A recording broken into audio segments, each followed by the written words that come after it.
નમસ્કાર ગુજરાત। આજે આપણે જોશું 14 જાન્યુઆરી 2025નું મોસ્ટ ઇમ્પોર્ટન્ટ કરંટ અફેર। તે પહેલાં ખાસ કરીને ચેનલ ઉપર નવા હોય તો ચેનલને સબસ્ક્રાઈબ કરી લેવી, વિડીયો પસંદ આવે તો લાઈક કરવો અને તમારા મિત્રો સુધી શેર પણ કરી દેવો। તો ચલીએ આજનો ક્લાસ શરૂ કરીએ। તો તાજેતરમાં જ રાષ્ટ્રીય યુવા દિવસ 2025 ક્યારે મનાવવામાં આવ્યો? તો આઈ થિંક બધીને ખબર જ હશે, 12 જાન્યુઆરીએ મનાવવામાં આવે છે આ દિવસ। તો રાષ્ટ્રીય યુવા દિવસ 2025 12 જાન્યુઆરીએ હિન્દુ સાધુ સ્વામી વિવેકાનંદની જન્મજયંતિ નિમિત્તે ઉજવવામાં આવે છે અને આ યુવા દિવસ તરીકે ઓળખાય છે, જેનું મૂળ નામ તો કે નરેન્દ્રનાથ દત્ત હતું અને જેનો જન્મ વિવેકાનંદ એન ફિઝુલ લેખક અને ધાર્મિક શિક્ષક હતા। તેઓ આદર, શ્રદ્ધા અને જાગૃતિ લાવવા અને હિન્દુ ધર્મના વિશ્વના મુખ્ય ધર્મને લાવવાનો શ્રેષ્ઠ આપવામાં આવે છે સ્વામી વિવેકાનંદને। અને શિકાગોમાં તેમનું પ્રતિકારક ભાષણ અને જ્યાં તેમને વિશ્વને હિન્દુ ધર્મનો પરિચય કરાવ્યો હતો, આ બધી સ્વામી વિવેકાનંદ માટે ફેમસ છે। તો તમે આઈ થિંક ભણેલા જ હશો આ બધી। જ્યારે યુવા દિવસના ઇતિહાસની વાત કરીએ તો 1984માં ભારત સરકારે હિન્દુ સાધુ સ્વામી વિવેકાનંદની જન્મજયંતિને રાષ્ટ્રીય યુવા દિવસ તરીકે જાહેર કર્યું હતું અને આ તો કે 12 જાન્યુઆરી 1985થી આ દિવસ દર વર્ષે ભારતમાં રાષ્ટ્રીય યુવા દિવસ તરીકે ઉજવવામાં આવે છે। આની થીમ કંઈક બહુ મોટી છે, પણ એટલું યાદ રાખવાનું, ટકાઉ ભવિષ્ય માટે યુવા, સ્થિતિસ્થાપક અને જવાબદારી સાથે રાષ્ટ્રને આકાર આપવો એવું છે। જ્યારે નિર્ભયતા, શક્તિ, એકતા, ધાર્મિક સંવાદિતા, આધ્યાત્મિક વિકાસ અને જે માનવતાની સેવાઓનો આ દિવસના મુખ્ય મુદ્દાઓ છે। તો ખાસ કરીને એટલું યાદ રાખવું આ દિવસ વિશે। જ્યારે રાષ્ટ્રીય યુવા મહોત્સવ 28 નંબરનો આ વખતે છે, નવી દિલ્હીમાં ઉજવવામાં આવી રહ્યો છે। તો 2024નો આપણે ક્યાં ઉજવ્યો હતો? કોમેન્ટ કરી દો। ત્યારબાદ જાન્યુઆરીના દિવસો જોઈ લઈએ તો 1 જાન્યુઆરી વૈશ્વિક કુટુંબ દિવસ, 2 જાન્યુઆરી વિશ્વ અંતર્મુખીય દિવસ, 4 જાન્યુઆરી વિશ્વ બેલ દિવસ, 5 જાન્યુઆરી રાષ્ટ્રીય પક્ષી દિવસ। જ્યારે 6 જાન્યુઆરી ગુરુ ગોવિંદસિંહની જન્મજયંતિ નિમિત્તે પ્રકાશ વર્ષ તરીકે ઉજવીએ છીએ। 6 જાન્યુઆરીએ વિશ્વ યુદ્ધ અનાથોનો દિવસ પણ ઉજવવામાં આવે છે। 8 જાન્યુઆરી પૃથ્વીના પરિભ્રમણનો દિવસ અને 9 જાન્યુઆરીએ આપણે પ્રવાસી ભારતીય દિવસ ઉજવ્યો હતો। તો ખાસ કરીને આ જાન્યુઆરીના દિવસો પણ યાદ રાખવા। ત્યારબાદ ભારત અને કયા દેશ વચ્ચે પ્રથમ ઉચ્ચ સ્તરીય મંત્રાલય અથવા તો જે સમિટ કહેવાય, બંને દેશો આમને સામને પ્રથમ વખત વાટાઘાટો યોજાઈ રહી છે। તો ભારત અને તાલિબાન બંને વચ્ચે યોજાઈ રહી છે પ્રથમ વખત। તો ભારત અને તાલિબાન પ્રથમ ઉચ્ચ સ્તરની જે મંત્રાલય યોજી રહ્યું છે અને આ બેઠક દુબઈમાં થઈ રહી છે। ભારત વતી અમારા વિદેશ સચિવ વિક્રમ મિશ્રાએ આમાં ભાગ લીધો હતો, જે 2021માં અફઘાનિસ્તાન પર બાદના કબજા પછી ભારત અને તાલિબાન વચ્ચે ઉચ્ચ સ્તરની જોડાણની સ્थिતિ કરે છે। તો 2021 સુધી એટલે 25 થઈ ગઈ, એટલે કે 4 વર્ષ સુધી આપણે અને તાલિબાને કંઈ કર્યું નહોતું આપણા નાગરિકો સિવાય। તો ભારતે તાલિબાનના વહીવટને ઔપચારિક રીતે માન્યતા આપી નથી, પરંતુ કાબુલમાં ચાલુ જે માનવવાદી સહાય માટે, વેપાર સહાય અને તબીબી સહાય માટે નાનું મિશન જાળવી રાખ્યું હતું ભારતે। તો આ મિશનનું નામ શું હતું ભારતે જે તાલિબાનમાં ચલાવ્યું હતું એ તમારે કોમેન્ટ કરવાનું છે। ત્યારબાદ અફઘાનિસ્તાનને તો કે એશિયાનું હૃદય કહેવામાં આવે છે, તો યાદ રાખવું। જ્યારે આવી બીજી સમિટો જોઈએ તો વર્લ્ડ મેરીટાઈમ કોન્ફરન્સ 2024 ચેન્નાઈમાં યોજાઈ હતી। 12મું આંતરરાષ્ટ્રીય પ્રવાસી માર્ટ કાઝીરંગા આસામમાં યોજાયું હતું। રાઇઝિંગ રાજસ્થાન ગ્લોબલ સમિટ જયપુરમાં યોજાઈ હતી। 13મી રાષ્ટ્રીય બ્રિજ પરિષદ વારાણસીમાં યોજાઈ હતી। COP29 ક્લાઇમેટ ચેન્જની 2024 બાકુ ઉઝબેકિસ્તાનમાં યોજાઈ હતી। વૈશ્વિક સહાય સમિટ 2024 ભારતમાં યોજાઈ હતી પ્રથમ વખત અને પ્રથમ એશિયન બૌદ્ધ સમિટ 2024 ભારતમાં યોજાઈ હતી। COP16 જૈવ વિવિધતા માટેની 2024 કોલંબિયામાં યોજાઈ હતી। જ્યારે 2025ની 18મો પ્રવાસી ભારતીય દિવસ આપણે ભુવનેશ્વરમાં યોજી રહ્યા છીએ। ત્યારબાદ અવિભાજ્ય ભારત જે મહેમાનને IMD, આનું ફૂલ ફોર્મ આવડે તો કોમેન્ટ કરી દઉં, નકર આપણે જોવાના છે। તો કેટલામાં વર્ષ નિમિત્તે ઉજવણીના ભાગરૂપે બધીને આમંત્રણ આપ્યું? તો 125 એટલે કે 150 વર્ષના અંતરાલે અન્ય આમંત્રણ આપ્યું છે બધા જ દેશોને। અવિભાજ્ય ભારત એટલે પહેલાં પાકિસ્તાનને, અફઘાનિસ્તાનને વગેરે વગેરે બધી જ આવી જાય છે અને આ ઉજવણી તો કે પ્રજાસત્તાક દિવસની પરેડમાં કરવાનું છે અને આનું જે પ્રથમ વખત આનો ટેબલો પર ભાગ લેવાનું છે અવિભાજ્ય ભારતના મહેમાન તરીકે IMDનો ટેબલો। જ્યારે 70મો પ્રવાસી ભારતીય દિવસ આપણે ઉજવી રહ્યા છે, જેમાં ચીફ ગેસ્ટ ઇન્ડોનેશિયાના પ્રેસિડેન્ટ પ્રબોધ સુબિયાન્ટો છે. તો યાદ રાખવું, જ્યારે નરેન્દ્ર મોદીની આગેવાની હેઠળ સરકાર વિઝન વિકસિત બી વિકાસ બી સાથે રેખિત ઝાંખીઓ બતાવવામાં આવશે. તો જ્યારે બતાવશે ત્યારે વધારે ચર્ચા કરીશું. જ્યારે ઇન્ડિયન મેટ્રોલોજિકલ ડિપાર્ટમેન્ટની વાત કરીએ તો 15 જાન્યુઆરી 1875માં તેની રચના થઈ હતી. 150 વર્ષ કમ્પ્લીટ કરી ચૂક્યા. હેડક્વાર્ટર નવી દિલ્હીમાં છે. પહેલાં કોલકાતામાં હતું, ત્યારબાદ નવી દિલ્હીમાં ચેન્જ કર્યું હતું. આની પ્રાદેશિક કચેરીઓ પણ આવેલી છે, તમને યાદ હોય તો કોમેન્ટ કરી દો. જે પૃથ્વી વિજ્ઞાન મંત્રાલય હેઠળ આવે છે. અને આના ડીજી તો કે મુન્નુંજ મહાપાત્રા છે, જે ભારતના સાયક્લોન મેન તરીકે ઓળખવામાં આવે છે. તો યાદ રાખવી આવી માહિતી. ત્યારબાદ લિથિયમના ભંડારમાં કયા દેશ વિશ્વનો બીજો સૌથી મોટો જથ્થો ધરાવતો દેશ બની ગયો છે? તો ચાઇના બની ગયો બીજા નંબરનો. તો પેલો કોણ હતો જોઈએ આમાં? તો લિથિયમ ભંડારમાં ચીન વિશ્વનું બીજું સૌથી મોટો જથ્થો ધરાવતો દેશ બની ગયો. ચીને લિથિયમના ભંડારને જે વૈશ્વિક કુલ ક્ષમતા હતી પહેલાં 6% હતી, એ વધીને 16.5% થઈ ગઈ, એટલે કે 16.5% થઈ ગઈ. જે લિથિયમ અનામતનો વિશ્વનો બીજો સૌથી મોટો ધારક દેશ બની ગયો છે. જ્યારે લિથિયમ બાબતોમાં ચીલી જે અમેરિકા કોન્ટિનેન્ટનો એક દેશ છે, એ પ્રથમ નંબર ઉપર છે. ત્યારબાદ ચીન આવે છે. તો આ બંને દેશો યાદ રાખવા.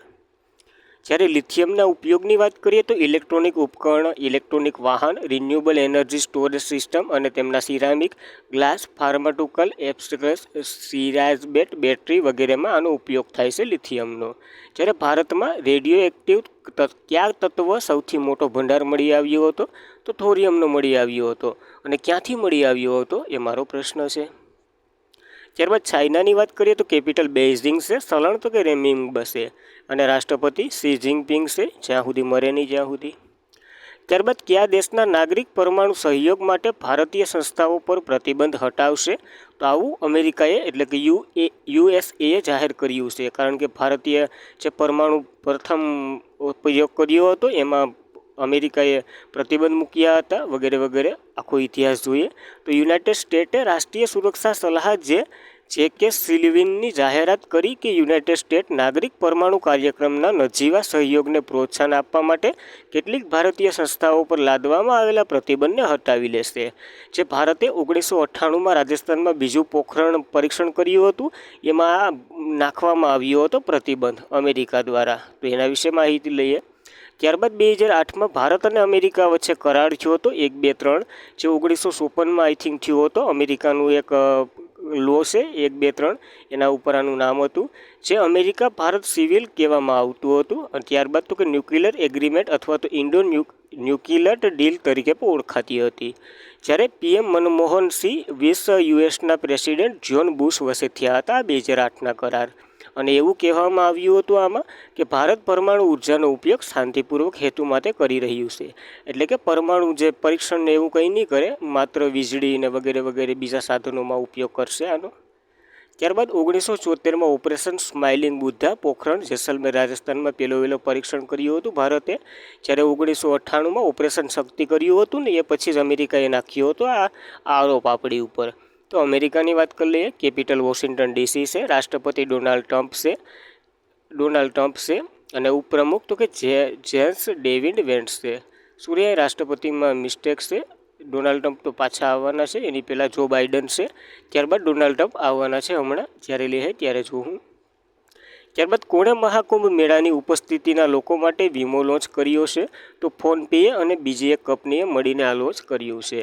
તો ફોનપે અને આઈસીઆઈસીઆઈ લેમાર્ડના સહયોગથી 2025ના જે મહાકુંભ મેળામાં ભાગ લેનાર પ્રવાસીઓ માટે સસ્તું વીમા યોજના રજૂ કરી છે.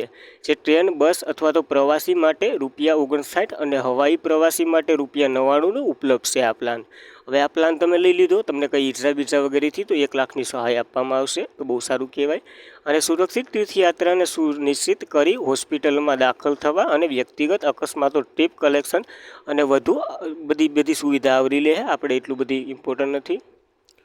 ત્યારબાદ આ કુંભ મેળાની વાત કરીએ તો કુંભવાણી FM રેડિયો ચેનલ હમણાં જ શરૂ કરી હતી 103.5 નંબરની, જે પ્રસારણ કરશે. અને પ્રયાગરાજમાં મહાકુંભ મેળાના વિસ્તારને ઉત્તર પ્રદેશે 76મો જિલ્લો જાહેર કર્યો હતો. જ્યારે યુનેસ્કોએ 2017માં કુંભને માનવવાદી અમૃત સાંસ્કૃતિક વારસાનો દરજ્જો આપ્યો હતો. અને કુંભ મેળામાં 12 વર્ષે ભરાય છે. પ્રયાગરાજ, હરિદ્વાર, ઉજ્જૈન અને નાસિક વગેરે સ્થળોએ ભરાય છે 12 દિવસે. ત્યારબાદ જે ભારતીય ખેલાડી છે અને અંડર-17 બ્રિટિશ ઓપન સ્કોટલેન્ડ ટાઇટલ જીત્યું છે? તો અનાહિત સિંહે આ ટાઇટલ જીત્યું છે. તો યાદ રાખવું, અને આ એનું ત્રીજું ટાઇટલ થાય છે. તો ટ્રીની પોન્ડિસ અનાહત સિંહ, જે અંડર-17 બિગ્સ ઓપન સ્કોટલેન્ડ ટાઇટલ જીત્યું છે.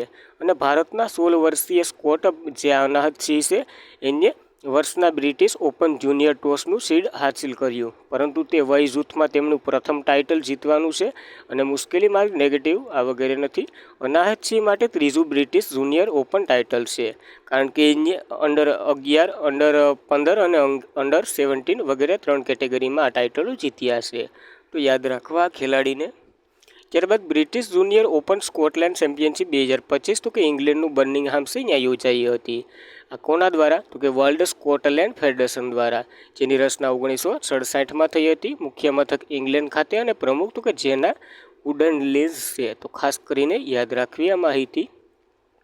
ત્યારબાદ તાજેતરમાં જ હાઉ ઇન્ડિયન સેલેન્ટ મેટ G20 પુસ્તક કોના દ્વારા લખવામાં આવ્યું છે? તો આપણા G20ના જે શેરપા બનાવવામાં આવ્યા હતા અમિતાભ કાંત, એના દ્વારા લખવામાં આવ્યું છે આ પુસ્તક. તો how to Indian land met G20 પુસ્તક.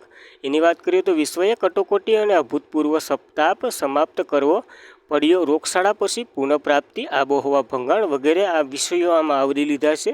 જ્યારે ઇમ્પોર્ટન્ટ તો કે ભારતે G20નું નેતૃત્વ કરવામાં આગળ વધ્યું હતું. અને વડાપ્રધાન નરેન્દ્ર મોદીએ એક ધરતી એક પરિવાર એક ભવિષ્યની જે થીમ ઉપર આ G20ની અધ્યક્ષતા કરી હતી ભારતે.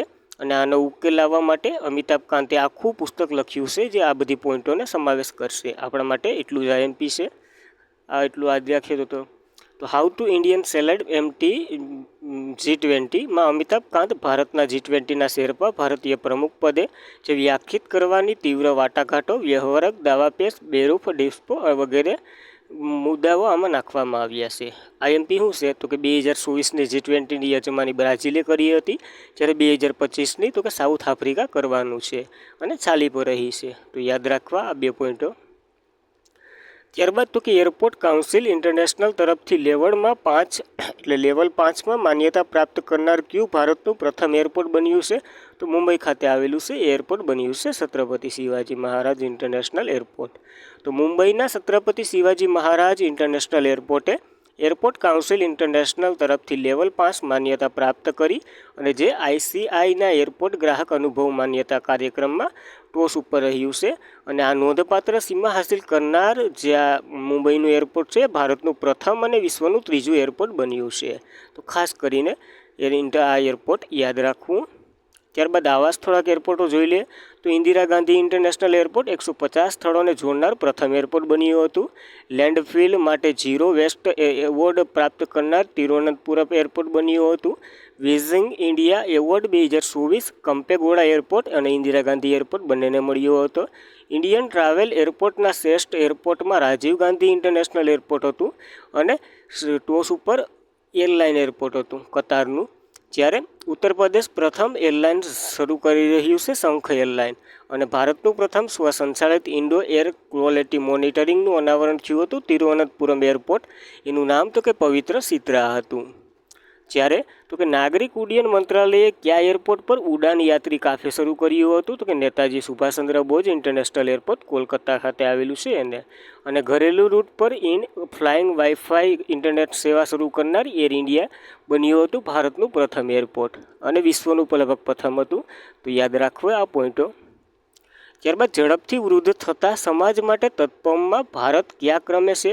તો 123માં ક્રમે છે ભારત. તો આ રિપોર્ટ એક બહાર પાડવામાં આવ્યો છે ગ્લોબલ NGC ઇન્ડેક્સ 2025, જે વૃદ્ધાશ્રમની વસ્તીને નિયંત્રણ કરવા અને તૈયાર ભારતીય 143 દેશોમાંથી 123 નંબર ઉપર છે. ટૂંકમાં આ રિપોર્ટ કેના માન્યતા રાખે? તો કે તમે પોતાના જે પરિવારમાં વૃદ્ધ છે એની કેટલી દેખભાળ કરી રહ્યા છે, એ દેશ કેટલી દેખભાળ કરી રહ્યા છે એને ધ્યાનમાં રાખે છે, આરોગ્ય, જીવન, ટેકનોલોજી વગેરેને. એમાં ભારતનું પ્રદર્શન નબળું હતું, 123મું, તો બહુ નબળું કહેવાય. પહેલા નંબર ઉપર સ્વિટ્ઝરલેન્ડ છે, બીજા નંબર ઉપર નોર્વે અને ત્રીજા નંબર ઉપર ડેનમાર્ક છે. ભારત 123મા ક્રમે છે, તો યાદ રાખવો આ ક્રમ.